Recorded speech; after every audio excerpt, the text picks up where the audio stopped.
actually. So capital gain means what? Okay, some introductions and some sections we have seen. Section 45(1) चार्जेशंस. अभी तक हमने income from salary देखा, income from house property देखा, income from business and profession देखा. अभी capital gain. Okay, short term capital, long term capital. So any profit or gain arising from the transfer of capital asset. Okay, everyone know when we are started any kind of business, we need a capital. Okay, so here I given any profit or gain arising from the transfer of capital asset is taxable under the head of capital gain in the previous year in which the transfer has taken place. Okay, means obviously if your company is getting profit, so every year your capital is increased. If you take new machinery or you buy any kind of assets which increase the reputation and increase the value of companies, so it's comes in capitals, capital assets. Okay, whether it is you borrowed it or buy it thoroughly. So when we transfer, means obviously हमारा capital बढ़ता जाएगा, तो it's calculate, हमें हर साल जो भी depreciation है वो कैलकुलेट करना होगा. जो भी उसका वैल्यू है, अगर हम बेच रहे हैं तो उसका रिटर्न डाउन वैल्यू आएगा, स्ट्रेट लाइन मेथड आएगा, आपको तो पता है डेप्रिसिएशन में. तो इस तरह से हमें वो कैलकुलेट करना है. ओके, सो प्रॉफिट और gain arising from the transfer of capital asset. Okay, just keep in word, concept को समझिए. Taxable under the head of capital gain. Next, it is a condition for gains to be charged under capital gain. Which conditions? There should be a capital asset. सबसे पहले तो capital का asset होना चाहिए. The capital asset should be transferred by the assessee. Assessee ने transfer करना चाहिए. Such transfer should be take place during the previous year. पिछले साल का होना चाहिए, तभी ये साल में हम असेसमेंट ईयर में उसको ले पाएंगे. ये साल का है तो ये साल में नहीं आएगा. अगर आप नई कोई परचेस कर रहे हो अभी आजकल में, तो वो नहीं आएगा, वो नेक्स्ट ईयर में आएगा. देन द प्रॉफिट और gain should arise a result of this transfer. Okay, मतलब जो भी अराइज होगा उसका जो भी रिजल्ट आएगा, प्लस माइनस, सेल होता है तो भी ऐड होगा, तो भी वो ऐड होगा, तो वो होना चाहिए. Such profit or gain should be exempted from tax under section 54, 54B, 54D, 54EC, 54F, 54G and 54GA. Okay, इसमें कोई भी आपको exemptions नहीं मिलेगा. जो है वो आपको शो करना है, बिकॉज बिजनेस है. ठीक है. Actual definition of capital gain is section 214. Capital asset is defined to include property of any kind, whether or not connected with the business or profession of the assessee. Got it? Again, I repeat, capital asset is defined to include property of any kind of property, but it's include in your property means company's property, whether or not connected with the business or profession of the assessee. ठीक है, तो उससे connected होना चाहिए.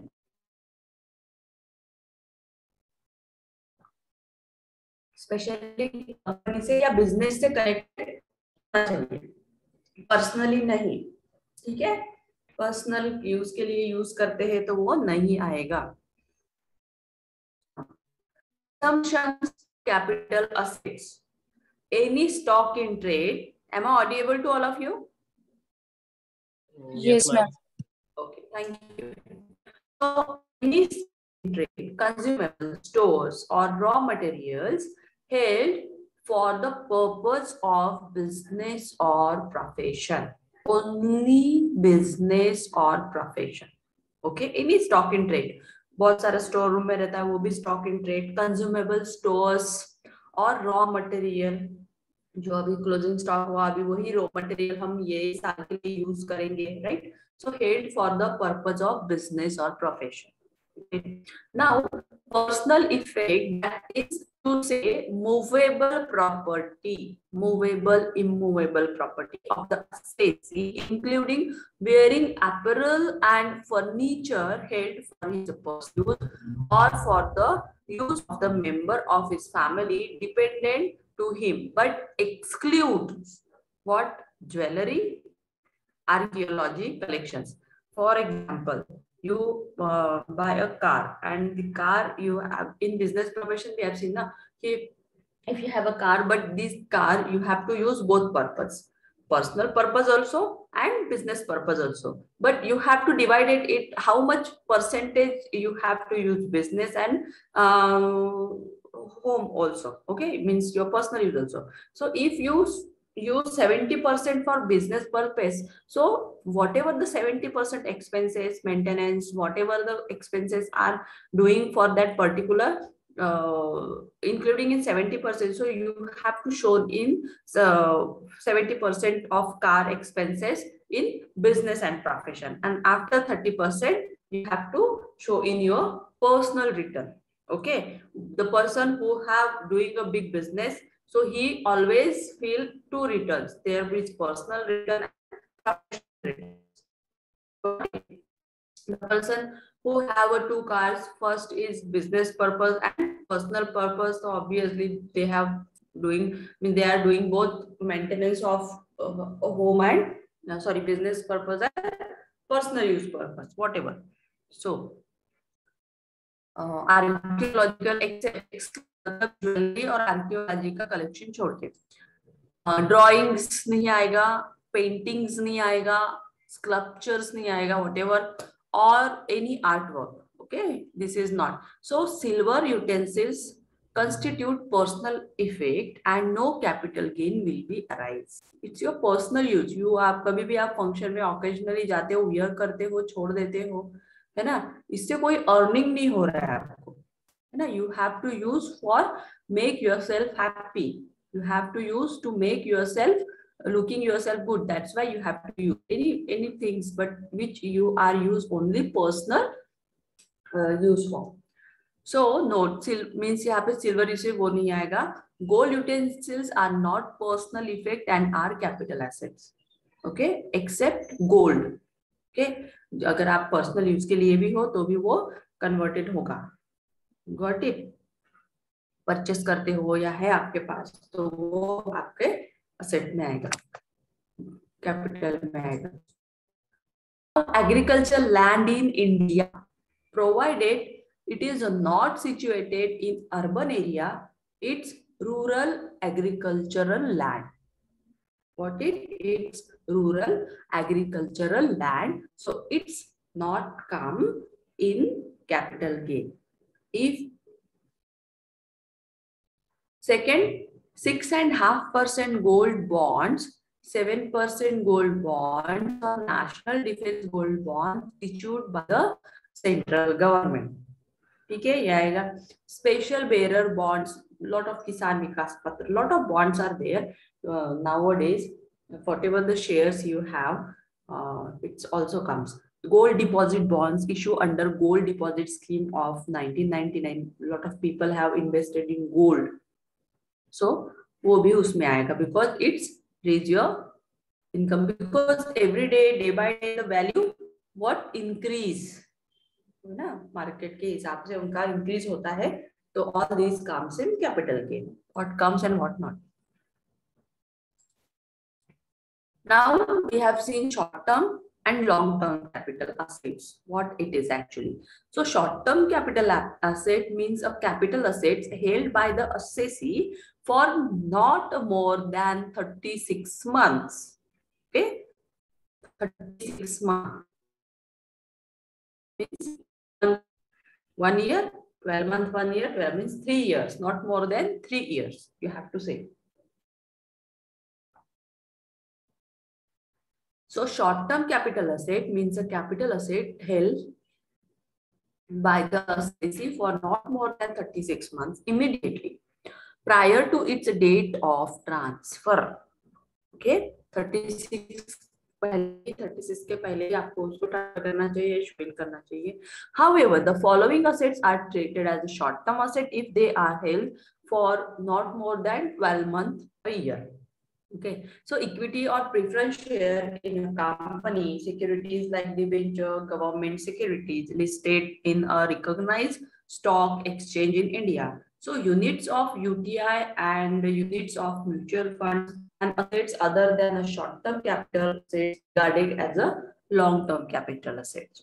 ठीक है, जो भी बॉन्ड्स है, जो भी म्यूचुअल फंड्स है, ये शॉर्ट टर्म मतलब 3 साल के लिए, 3 साल के ऊपर नहीं, 3 साल में ही हमें क्या होता है आजकल तो सभी लोगों को बहुत जल्दी पैसा चाहिए रहता है ना, मतलब उनको ऐसा लगता है कि तुरंत हमें डबल करके मिले, but don't do those things. Okay, ये सब बिजनेस में चलता है, short term long term. Okay, lot of time जब बिजनेस में पैसों की जरूरत पड़ जाती है तो ये सब अरेंज करना होता है. If you are office or any big company and as a manager, so that time, and especially you are chosen in finance department, so that time you have faced this situation.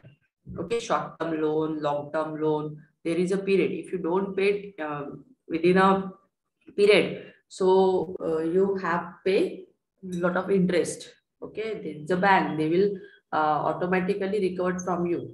So that kind of means the heading you know very well. Even in taxations, when we calculate the depreciation and value of assets का भी अलग से audit होता है, आपको पता होगा. Assets जो भी है, balance sheet is not a joke. Okay, अगर आप बहुत बड़ी कंपनी में काम कर रहे हैं और उसको बहुत सारी सब्सिडीज है, तो असेट का अलग से वैल्यूएशन होता है. ईच एंड एवरी मतलब जो भी पार्ट्स होते हैं आपके ऑफिस में, जो भी परचेस होता है उसका वैल्यूएशन होता है.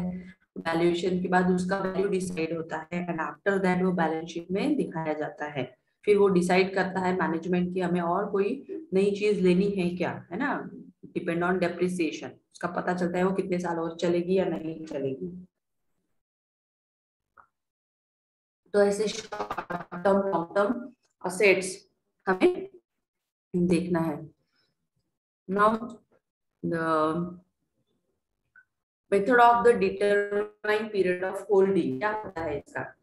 So in case when the assessee acquire an asset as a gift or by a will, the period for which the previous owner holds the asset is also included. For example, अभी मैंने last year में या फिर अभी मैंने किसी को gift दिया ये साल में, है ना, तो वो जो मैंने स्टार्टिंग में बताया था, गिफ्ट कोई भी दो, लेकिन जो देगा उसको पे करना है, वो अपने इसमें दिखाएगा, है ना. और अगर आपको गिफ्ट मिला है, आपके उसका रिसीट रहेगा, तो आप इनकम टैक्स डिपार्टमेंट में बोलेगा हमको दिखाओ कि तुम्हें ये गिफ्ट मिला है.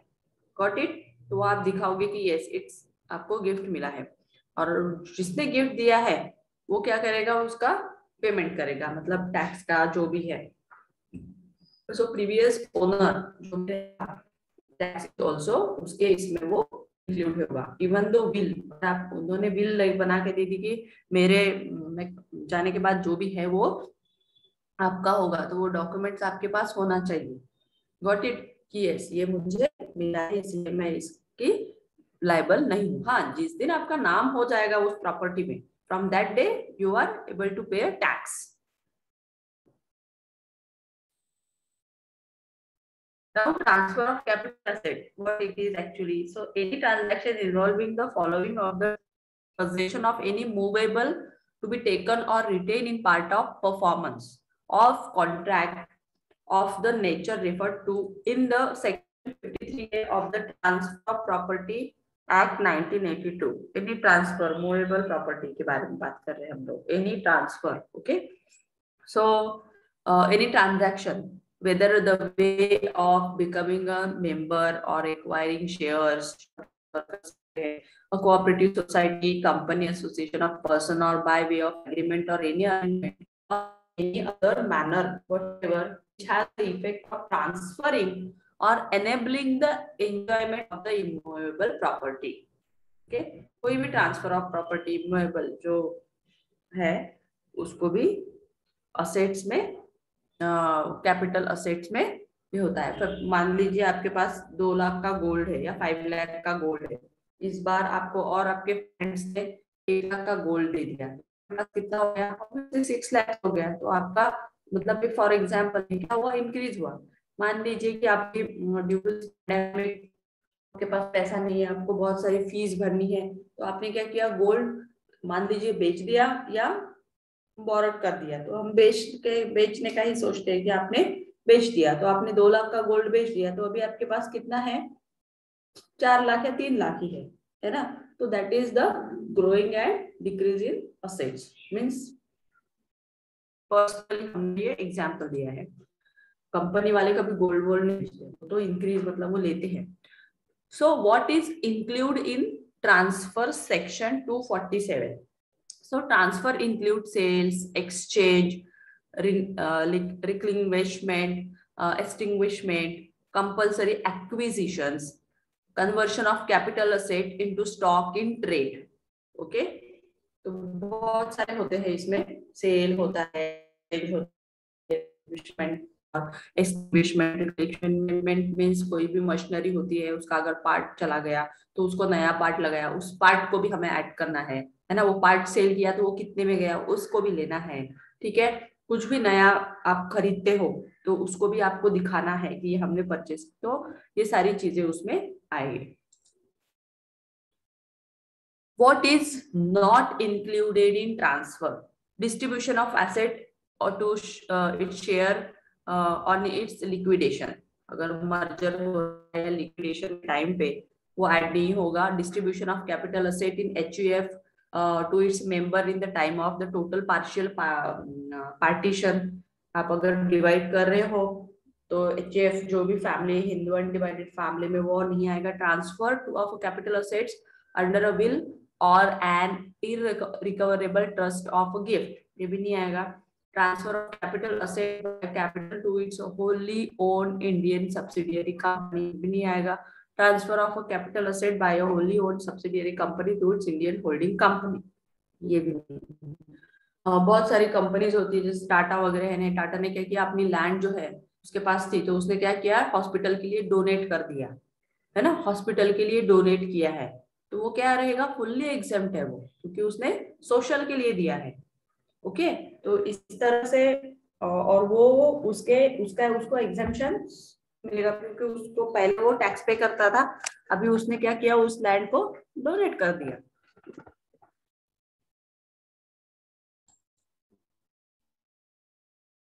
Now we have seen of computation capital gains under section 48. So sales consideration received or accruing as a result of transfer.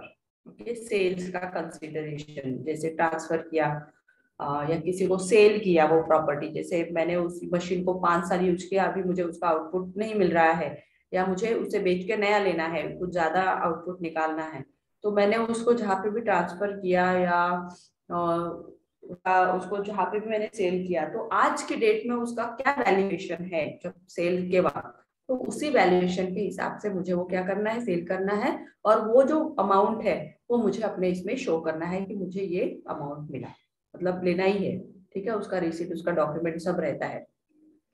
Now less cost of acquisition of the assets, है ना, उसमें से क्या करना है हमें, जो कॉस्ट ऑफ एक्विजिशन है वो कॉस्ट ऑफ एक्विजिशन भी हमें कैलकुलेट करना है। कैसे करना है मैं बताऊंगी, वो डेट के हिसाब से रहता है, उसका पीरियड रहता है ना, उस हिसाब से। Less cost of improvement to the assets, है ना, cost of improvement means daily, जैसे 5 साल के लिए उसकी गारंटी रहती है, हर चीज की ये रहती है ना, लाइफ रहती है, तो उस लाइफ के हिसाब से हमें उसको लेना है। जैसे नया मशीनरी होता है तो ऑब्वियसली शुरू शुरू में वो काफी अच्छा आउटपुट देने लगता है, उसकी कैपेसिटी होती है 100 प्रोडक्ट और 200 प्रोडक्ट, फिर वो डिपेंड करता है आप कैसे यूज करते हो। अगर उसका गारंटी 1 साल का है या 2 साल का है, तो 2 साल के बाद भी अगर आपको अच्छा आउटपुट दे रहा है दैट इज गुड, बट अगर नहीं दे रहा है, उसका कुछ पार्ट टूटा, कुछ भी हो गया, तो वो आउटपुट नहीं देगा, वो इतना काम नहीं करेगा, तो उसे उसके इम्प्रूवमेंट के लिए, उसे अच्छा करने के लिए हम क्या करते हैं, वो पार्ट चेंज करके नया पार्ट लगाते हैं ताकि वो अच्छा पहले जैसा ये करे. So that is the improvement to assets. Less expenditure incurred wholly and exclusively in connection with such transfer. whatever the expenditure, कभी मेंटेनेंस होता है, कभी पार्ट टूट जाता है, कभी कुछ कुछ कुछ, तो वो एक्सपेंसेस भी उसमें आएगा. ओके, ट्रांसफर के टाइम पे जो जो भी किया है वो. Then the provisions, कुछ provisions है उसकी. When the capital gain is for the transfer of long capital assets, in for the purpose of computing capital gains. So index cost of acquisition we have to calculate. Okay, index cost of acquisition shall be taken instead of cost of acquisition. Okay, both we have, the problem is given index cost of acquisitions and cost of acquisitions. Then index cost of improvement shall be taken instead of cost of improvement. Okay, keep the words in your mind. Keep what kind of words we have to use when we calculate capital gains. Okay, index cost of acquisition, cost of acquisitions, index cost of improvement, and cost of improvement. Then index cost of acquisition, whatever. So here we have cost of improvement. Okay, cost of improvement means X cost inflation index for the year, and in which asset is a transfer. Cost inflation indexed for the year is in which improvement to the assets took place. जो हमें दिया रहेगा problem में, उस हिसाब से हम करेंगे. देन अमलगमेशंस, मर्जर्स आपको पता है, ये भी क्या होता है, इस वक्त भी हमें कैपिटल गेन कैलकुलेट होता है. Transfer of agricultural land in India effected before March, अगर आपने किसी को ट्रांसफर कर दी या बेच दी तो उसका भी इफेक्ट होता है. Transfer of capital asset being any work of art, scientific art, collection, books, drawing, वो भी उसके लिए भी उसका ये होता है, वो पैसा मिलता है ना, earning. So transfer of way of conversion, bond, debenture, ये सब, ये बहुत बड़ी बड़ी कंपनियां शेयर्स बेचती है या उसको कन्वर्ट करती है ना. जैसे विजय माल्या के केस मैंने बताया कि उसके जितने भी शेयर है, जैसे इंडिया को पता चला कि उसके शेयर्स है, तो उन्होंने क्या किया, जैसे ही शेयर हाई इसमें पहुंचा, ओके, तो कंपनी क्या किया, मतलब बैंक ने किया, आईडीबीआई बैंक ने, जहां से भी उसने लोन लिया था, सेल करके पूरा पैसा वसूल कर लिया, उसको कन्वर्ट करके जो भी है. सो दैट इज वो डिपेंड करता है वैल्यू पे. ये short term capital gain, find full value of considerations, deduct the following. Expenditure incurred वही हमने देखा अभी, cost of acquisition, cost of improvement. Next, long term capital gain. Now find full value of consideration, deduct the following. Expenditure incurred wholly and exclusively in connection with such transfer. Whatever the transfer, whatever the amount, we have to calculate. Depend index cost of acquisition and index cost of improvement. Okay. So from resulting, some deduct the exemption provided by section. ये सारे sections है जो मैंने अभी आपको बताया था, 54, 54B, 54D, 54EC, 54F, 54G and 54GA. So the balancing amount is long term capital gain by loss. जो भी है, गेन भी हो सकता है, लॉस भी हो सकता है. So full value of consideration. So full value means whole price without any deductions and consideration in which transfer received in lieu of asset is part with. Then some expenditures, जो भी expenditure वो asset को लेके होते हैं, वो भी हमें उसमें लेना है. Then cost of acquisition. What is cost of acquisition? The cost of acquisition in an asset is the value of which it is required or acquired by the assessee. Expenses of capital nature for acquiring the title are included in cost of acquisition.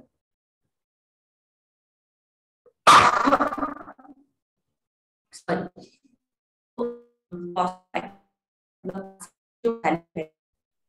जो जब हमने bot की थी उस वक्त जो value थी asset की, प्लस उसको इंस्टॉलेशन का खर्चा आता है, उसके पार्ट को बिठाने का खर्चा आता है, मेंटेनेंस आता है, जो भी रिपेयर मेंटेनेंस, वो सारे एक्सपेंसेस जो है वो सारे एक्सपेंसेस कैपिटल नेचर के, because we are doing some doing for some machinery और व्हाटएवर. सो इन सब को मिला के उस मशीनरी की कॉस्ट डिसाइड की जाती है. That is the cost of acquisition. जैसे प्रॉब्लम में दिया होगा कि आपको एक आपने मशीन खरीदी, उस मशीन की वैल्यू इतनी थी 2 लाख 3 लाख, उसका इंस्टॉलेशन चार्जेस इतना था, उसका ट्रांसपोर्टेशन चार्जेस इतना था, whatever. So all are comes in capital expenditure.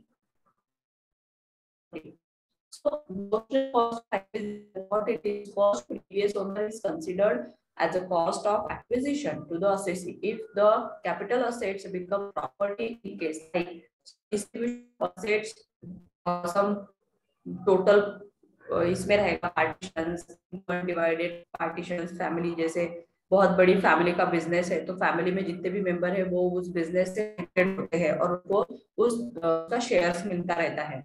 तो जो भी या जो भी होता है वो ऐड होता है, ऑब्वियसली कैपिटल ऐड तो उनकी प्रॉपर्टी में भी एडिशंस होगा. So acquisition of property under gift and will, उसमें भी रहता है. अभी उसमें भी शेयर्स रहते हैं ना, जो जिन लोगों ने भी विल बनाई वो पर्टिकुलर के लिए तो नहीं बनाएगा. अगर 4 भाई है तो चारों भाइयों के नाम से विल बनेगी तो उसका जो फायदा है वो चारों भाइयों को मिलेगा. अगर कुछ बेचना भी है तो चारों भाइयों को मिलेगा. So that is so acquisition of property by the HUF where one of its member has covered his self acquired property into joint family property after.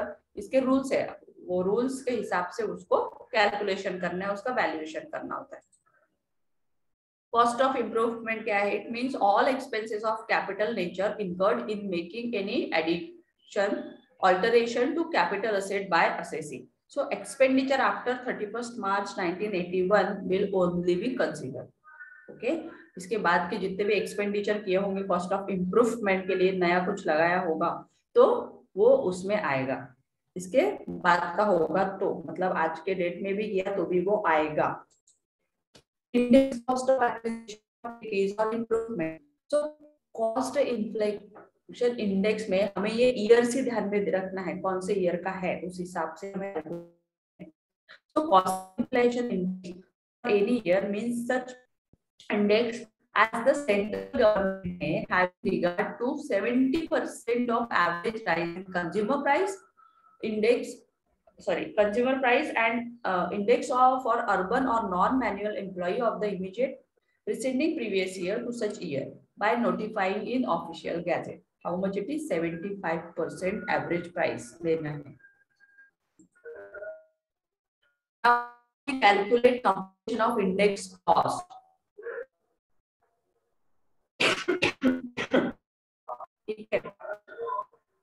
तो चलिए capital assets acquired before 1st April 1981. Okay, पहले जो भी assets आपने ली है acquired है वो कब की है? Before 1st April 1981. तो कॉस्ट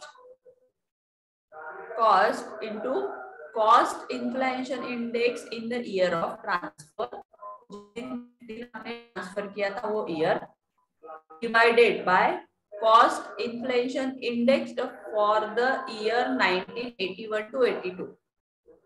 ध्यान में रखिए फॉर्मूला, इसमें 2-3 फॉर्मूले दिए हुए हैं. या तो आप ऐसे भी कर सकते हैं, cost asset acquired before 1st April 1981. So cost into cost निकालना है ना, cost into cost inflation index in the year of transfer, जिस वक्त ट्रांसफर करना है, divided by cost inflation index for year 81-92. मतलब जब खरीदा था या उससे पहले क्या था, या उस वक्त मतलब उस ईयर में 1981 में 82 में उसका क्या था, 75% था, 60% था, 80% था, whatever the percentage you have. इसमें एक प्रॉब्लम में दिया रहता है. नाउ और fair market value FMV, fair market value कब का? 1/4/1981 का. उस वक्त उसका फेयर मार्केट वैल्यू क्या था? विचेवर हायर, दोनों में से जो भी हायर वही हमें लेना है. ठीक है, दोनों में से मतलब यार cost of inflation index in the year of transfer divided by ये जो आएगा cost of inflation index for the year 81 82, otherwise market fair market value जो भी रहेगा, तो विचएवर इज हायर वही हम लेंगे। सेकंड दिया है कैपिटल असेट्स एक्वायर्ड आफ्टर, अगर आफ्टर होगा, ये तो बिफोर का है, अभी आफ्टर होगा तो क्या करना है, cost into cost inflation index in the year of transfer and cost inflation index for the year of purchase, इसको कैलकुलेट करना है। ये आप ध्यान में रखिए फॉर्मूला। ये एक सेकेंड फॉर्मूला ये भी एक capital R required by SSC before 1st April 1981 and originally acquired by the previous owner before 1981. So cost of previous year into cost inflation index in the year of transfer, cost inflation index for the year of 81 82 and whichever is higher, ठीक है। Then capital asset acquired by assessee after 1, अगर उसके बाद है original acquired by previous owner, वही year same ही है, ठीक है। तो फॉर्मूला भी वही है कि कॉस्ट टू प्रीवियस है ना, जब उसने लिया था तब cost inflation index in the year of transfer and cost inflation index for the year the assessee asset is first held by assessee, first time जब लिया था उसका मार्केट वैल्यू देखना है और व्हिचएवर इज हायर वाला लेना है। Cost capital asset acquired by assessee after 1st April 1981 and originally acquired by previous owner, पहले का मतलब सॉरी बाद में का 1st April 1981 का। So cost of previous year into cost inflation index in the year of transfer divided by cost inflation index for year by AC, ठीक है। हम प्रॉब्लम है ताकि आपको जल्दी समझ में आए, ठीक है। Index cost of improvement, ignore improvement before, ये सब करना है। 1981 in all cases index cost is equal to cost of improvement into cost of inflation index in the year of transfer and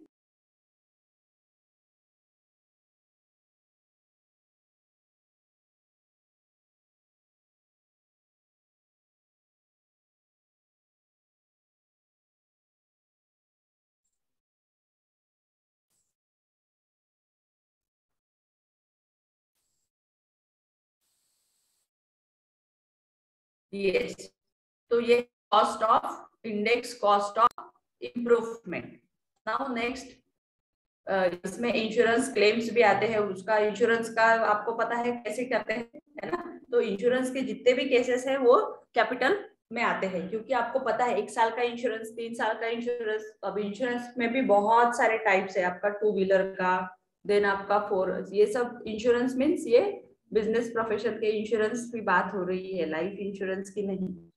तो इसमें आप जैसे जितने भी ट्रांसपोर्टेशन के लिए यूज होते हैं, है ना, उसका वैल्यू निकाला जाता है, उसका जब लिया था बहुत सारे लोग उसको सेल करते हैं, है ना। अगर आप में से कोई इंश्योरेंस डिपार्टमेंट में होगा, स्पेशली ये वाले मतलब गाड़ियों के, तो वहां आपको पता चलेगा उसका वैल्यूएशन क्या होता है, उसका ट्रू वैल्यू क्या होता है ना। सेल करना एंड उसको फिर से रीसेल करना, ओके। प्रॉपर्टी में भी सेम है, उसका वैल्यूएशन, उसका कॉस्ट निकाला जाता है। आफ्टर दैट अगर आप कहीं जाते हैं कि आपको लेना है, कोई रीसेल भी लेना है, तो as per the cost including वो सब रीसेल होता है। उसका इंश्योरेंस कब था, तब कितना था, अब कितना है। तो बहुत ही मतलब इंटरेस्टिंग है, बहुत ही सीखने लायक है ये। जो लोग भी ये सेक्टर्स में काम करते हैं ना, उन लोग का मतलब नॉलेज बहुत अच्छा होता है, उनको बहुत छोटी छोटी चीजें पता होती है कि नई जो मार्केट वैल्यू में हम लोग कोई भी नई गाड़ी परचेस करते हैं तो उसका जो मार्केट प्राइस होता है अलग होता है, और रोड प्राइस जो होता है वो अलग होता है ना। और जब हम उसको कहीं से और मंगाते हैं दिल्ली से, तो उसका जो ट्रांसपोर्टेशन चार्जेस होता है, कोई कोई कंपनी फ्री में देती है, कोई कोई कंपनी चार्जेस लगाती है। तो ये आपको स्लोली स्लोली समझ में आएगा, प्रॉब्लम करेंगे तो और भी अच्छा क्लियर होगा। तो ये सारे है capital gain on transfer of capital assets by a partner member firm, ये पार्टनरशिप का है। तो एक काम करते हैं हम लोग, पहले एक प्रॉब्लम देखते हैं छोटा सा, ताकि आपको और अच्छे से क्लियर हो।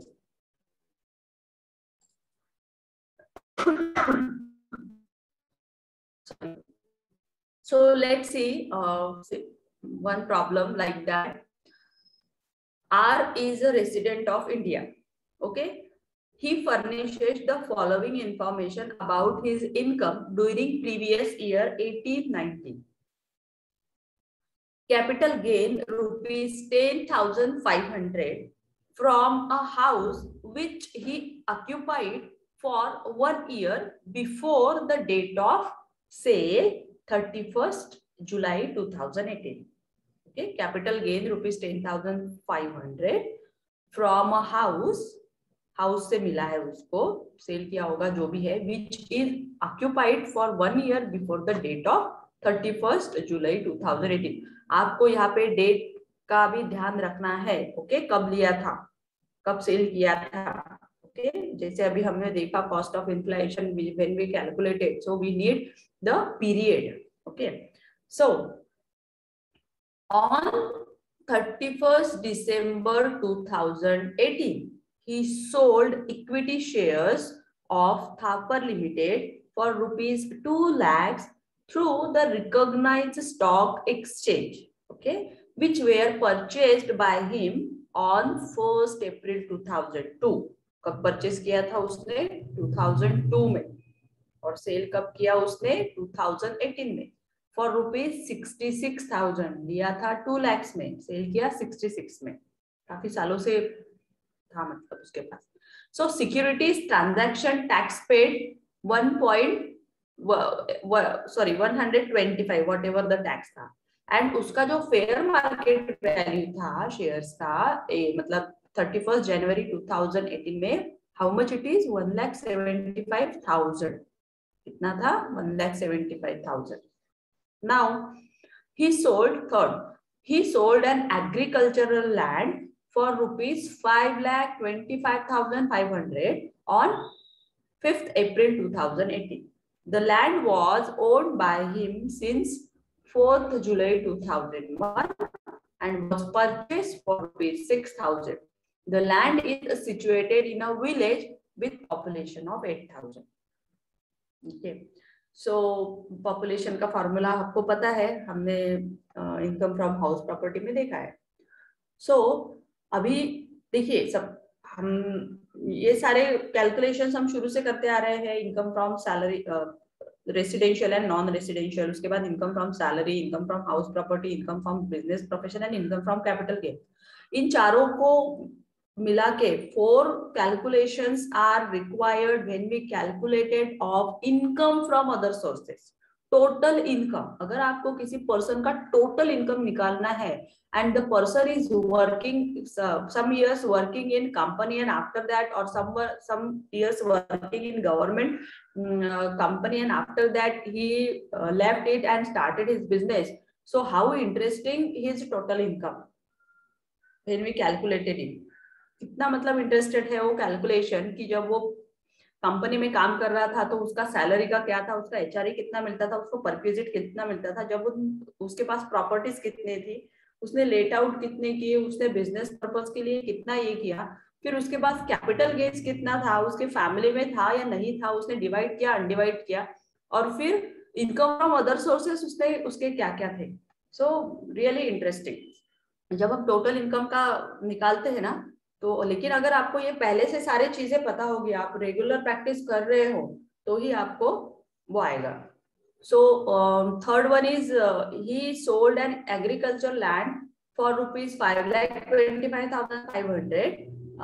5th अप्रैल को उसने लिया 2018 को, and the land was owned by him, उसका खुद का था, लेकिन सिंस 4 जुलाई 2001 को, and was purchase for rupees 6,000 और लिया उसने, the land is situated in a village with population of 8,000, छोटा सा कुछ लिया होगा तब का वैल्यूएशन। सो नाउ अभी तो हम खरीद ही नहीं सकते लैंड।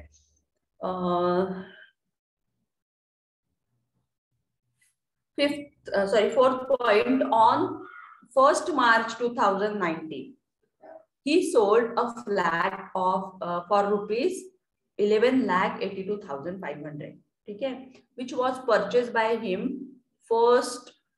अभी ये देखो, इसमें ध्यान में देना, हमारा रूल है 1881 82, और इसने ये कब परचेस किया हुआ है, 1977 में, 1 जनवरी 1977 में। और उसका क्या प्राइस था, 60,000। उस वक्त 60,000 बहुत होंगे। सो 1977 में उसने फ्लैट परचेस किया था, उसका वैल्यूएशन कितना था, 60,000। और उसको अभी उसने सेल कब किया, 19 में, उसका वैल्यूएशन कितना था, 11,82,500।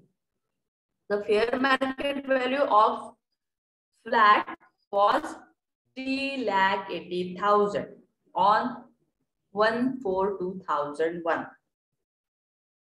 Got it? So compute his taxable income from capital gain for assessment year 2019-20. चलो कैलकुलेट करते हैं। सबसे पहले सिर्फ इसके हाउस का दिया हुआ है, तो कोई बात नहीं, वो कॉन्ट्रैक्टर होगा, बिजनेस है तो बिजनेस है। तो पहले लेंगे हम लोग capital gain on sale of house. सबसे पहला capital gain on sale of house कितना मिला उसको, 10,500, ठीक है। शॉर्ट टर्म कैपिटल गेन था वो, है ना, मतलब उसने क्या किया, capital gain 10,500 from house which occupied 1 year before, है ना, 1 साल पहले लिया था जो उसने सेल किया। तो शॉर्ट टर्म में किया। बहुत सारे जो कॉन्ट्रैक्टर्स हमने देखे, अभी तो मार्केट में बहुत सारे लोग हैं जो क्या करते हैं, सेल रीसेल, लेते हैं बेचते हैं, लेते हैं बेचते हैं, है ना। तो बिजनेस है अभी ये, पहले नहीं था बट अभी ये बिजनेस है। तो उसको उसमें शॉर्ट टर्म गेन मिला 10,500। Now capital gain from sale of equity shares of Thapar limited, sales का कंसिडरेशन कितना था उसका, 2 लाख का था, है ना, उसने जब लिया था, और less cost of acquisitions. Okay, अभी हमें क्या करना है, शेयर्स है, और ये शेयर्स उसने कब खरीदे थे, 31/12/2018 को, 31 दिसंबर 2018 को। तो इसका हमें कंसिडरेशन निकालना होगा, ठीक है। और इसमें इसका जो मार्केट प्राइस था उस वक्त कितना था, मतलब जब उसने शेयर्स को ये किया था, सेल किया था, तब उसका 1,75,000 था, है ना। मतलब 31st December 2018 he sold equity shares of Thapar Limited for rupees 2 lakhs through the recognized stock exchange, which were purchased by him on 1st April 2002। उसने कब खरीदा था, 1st April 2002 को, जिसका वैल्यू कितना था, 66,000। एंड सिक्योरिटी ट्रांजैक्शन टैक्स भी पे किया उसने, और जिसका फेयर मार्केट वैल्यू शेयर का कब कितना था, मतलब ये उसने कब सेल किया, 31st दिसंबर 2018। और उसके बाद मतलब उसी के साल में उसका 31st जनवरी 2018 में मार्केट प्राइस कितना था, 1,75,000। तो यहाँ पे हमने क्या लिया, कॉस्ट ऑफ एक्विजिशन, हम इसका नोट देखेंगे, 1,75,000, ओके। और जो उसने सेल किया थापर को, उसका सेल कंसिडरेशन कितना था, 2 लाख। सो सिक्योरिटी ट्रांजैक्शन टैक्स यहाँ पे नहीं आएगा, यहाँ पे अलाउ नहीं होगा सिक्योरिटी ट्रांजैक्शन टैक्स। क्यों नहीं अलाउ होगा, जो यहाँ पे उसने पे किया है 125, है ना। कब पे किया था उसने, 1/4/2000, मतलब उस वक्त पे किया था जब उसने परचेस किया था 66,000 में, ठीक है। तो ये यहाँ पे नहीं आएगा, ठीक है, ये उसने 1/4/2000। तो यहाँ पे अभी जो सिक्योरिटी टैक्स ट्रांजैक्शन है वो आज के हिसाब से आएगा, जो हमने यहाँ पे अभी मेंशन नहीं किया है। Now long term capital gain, वो तो एग्जेम्प्ट है अंडर सेक्शन 38, ठीक है। अभी ये तो इसका बाहर निकाल लिया। Long term capital gain exempted under section 38। So capital gain on sale of flat, उसका सेल का कंसिडरेशन निकाला है। अभी देखो लॉन्ग टर्म कैपिटल गेन, ही सोल्ड एग्रीकल्चरल लैंड, है ना, कितना 5,25,500 on 5th April 2018। Okay, the land was owned by him 2001, मतलब बहुत साल हो गए ना, 2001 2011 and means near about 16-17 years। Okay, तो ये लॉन्ग टर्म हो गया। More than 3 years, more than 3 years होता है तो वो लॉन्ग टर्म होता है, तो वो एग्जेम्प्टेड है बिकॉज इट्स एग्रीकल्चरल लैंड। हमने देखा था, और वो कहाँ पे है, रूरल एरिया में है, एग्रीकल्चर विलेज, जहाँ का पॉपुलेशन कितना है, सिर्फ 8,000 पीपल्स आर स्टेइंग देयर। सो ये रहेगा। तो capital gain on sale of flat, okay, जो फ्लैट है उसका कितना था, उसका अमाउंट कितने में बेचा उसने, 11,82,500, okay, 11,82,500, which was purchased by him on 1st January 1977। Okay, उसका सेल कंसिडरेशन अभी हम यहाँ पे निकालेंगे। जो क्योंकि उसने जब परचेस किया था तब उसका वैल्यू कितना था, 60,000 ओनली। ओके, 60,000 में ही उसने परचेस किया था, और उसका फेयर मार्केट वैल्यू जो था वो 3,80,000 था। तो यहाँ पे हम लोग सेल कंसिडरेशन कैलकुलेट करेंगे कि वाकई में उसका कितना था। तो सेल कंसिडरेशंस के लिए क्या है, एक्चुअल फ्लैट का वैल्यू लिया हमने 11,82,000, ठीक है। अभी इंडेक्स कॉस्ट ऑफ एक्विजिशंस, ठीक है, इंडेक्स कॉस्ट ऑफ एक्विजिशन। तो यहाँ पे इसका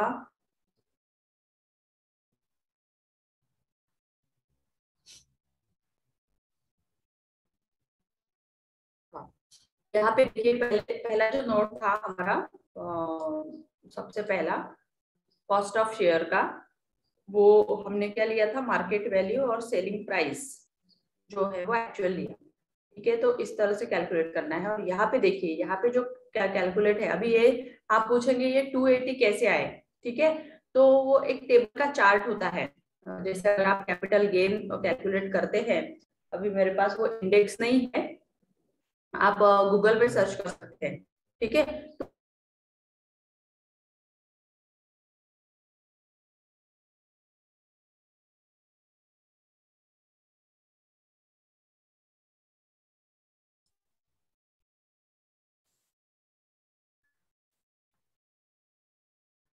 जैसे हम मैथ्स के लिए यूज करते थे, गॉट इट, तो वैसे ही प्रॉपर्टी के लिए एक लॉग टेबल रहता है जिसमें इंडेक्स होता है।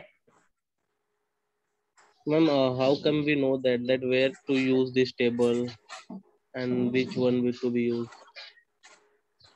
सॉरी, तो हमें कैसे पता चलेगा कि मतलब ये यूज कैसे करना है, और 280 ही क्यों लिए यहाँ पे? लोग डाउनलोड करेंगे, मेरे पास होगा तो मुझे चेक करना होगा, ठीक है, मिल जाएगा, नो इशू। जब आप एग्जाम देते हो ना, एग्जाम में अगर इस तरह के प्रॉब्लम्स आते हैं तो ब्रैकेट में जैसे हमने यहाँ पे थ्योरी में देखा था, तो वहां पे उन्होंने पर्टिकुलर पीरियड मेंशन किया था, राइट, 1981 1982 का।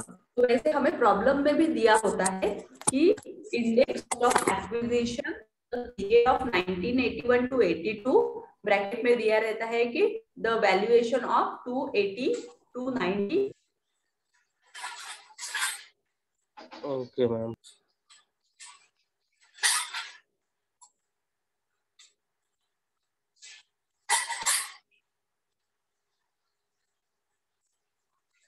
What happened? Some connection issue is there.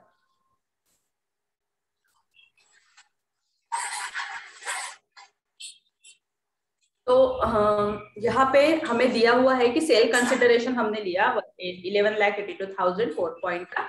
अभी यहाँ पे हमने यहाँ पे हमें दिया है 280। ओके, 280 हमें से मिला है, जो यहाँ पे इन्होंने मेंशन नहीं किया है, बट हम ढूंढ लेंगे।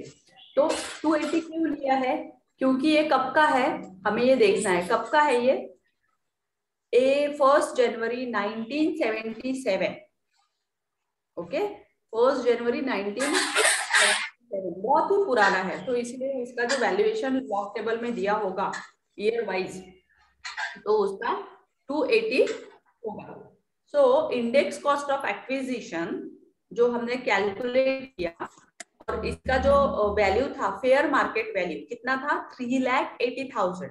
Always 3,80,000। So into 280 divided by अगर 100 करते हैं, तो हमें जो उसका सेल कंसिडरेशन है, एक्चुअल सेल कंसिडरेशन, वो कितना आता है, 10,64,000। कितना आता है, 10,64,000। Okay, so long term capital gain हमारा आता है अभी, अगर 11 लाख में से 10,64,000 हम माइनस करते हैं, तो वो आता है 1,18,500, जो डिफरेंस था। अभी अगर यहाँ पे तो सोचने वाली बात है, क्योंकि प्रॉपर्टी की जो वैल्यूएशन होती है 30 साल तक होती है, मतलब फ्लैट्स है तो 30 इयर्स तक उसका ये होता है। अभी यहाँ पे सोचने वाली बात ये है कि उसने 1977 में लिया था 60,000 में, या तो लैंड ली होगी, फिर उसमें उसका फ्लैट बनाया होगा मे बी। तो आप सोचिए कि 77, उसके बाद 87, उसके बाद 97, 2007, 2017।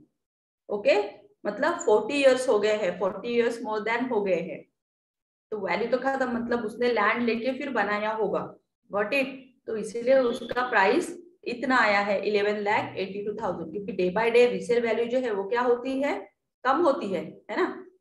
तो यहाँ पे उसने वो बनाया, फिर उसने बेचा, सो दैट इज द। लेकिन यहाँ पे अगर हम फेयर मार्केट वैल्यू देखेंगे उस इसकी, तो वो कितनी थी, सिर्फ 3,80,000। क्योंकि व्हाई इट इज, क्योंकि ये बहुत पुराना था, मतलब 77 का था, इसलिए फेयर मार्केट वैल्यू। तो हमें फेयर मार्केट वैल्यू को कंसिडर करके उसका सेल कंसिडरेशन निकालना है, जो हमने निकाला तो कितना आया, 10,64,000, और इसमें से उसे माइनस किया तो हमारा जो लॉन्ग टर्म कैपिटल गेन जो था वो आया 1,80,500।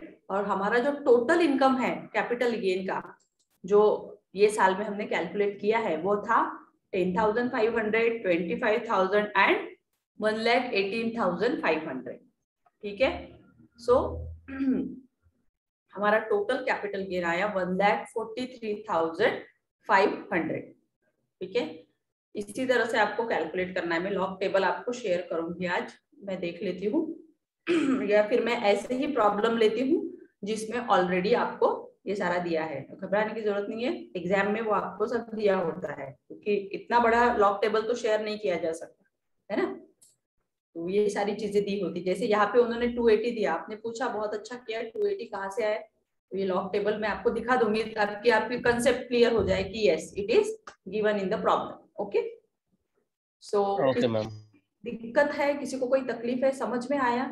क्योंकि कैपिटल गेन में ये सारी चीजें बहुत मायने रखती है, बहुत सोचना है, बहुत अच्छे से पढ़ना है प्रॉब्लम में क्या दिया है, and after that you have to calculation fair market value, cost of consideration, cost of improvement, cost of inflation, ये सारे वर्ड आपको ध्यान में रखने। रूरल में एग्जाम्पशंस है, मोर देन ज्यादा पॉपुलेशन है वही 10,000 और मोर देन 25,000। फिर मेट्रो सिटी का भी आता है, मेट्रो में है तो एग्जाम्प्ट नहीं रहेगा। अभी तक हमने जो भी कंसेप्ट आपको बताई है वो आपको ध्यान में रख के ही वो सारी चीजों को कैलकुलेशन करना है। ठीक है, आप में से किस किस को रिटर्न फाइल करना आता है, कभी ट्राई किया है? Hello, no ma'am. कभी ट्राई नहीं किया? रिटर्न कैसे फाइल करते हैं सीखना है? Yes ma'am.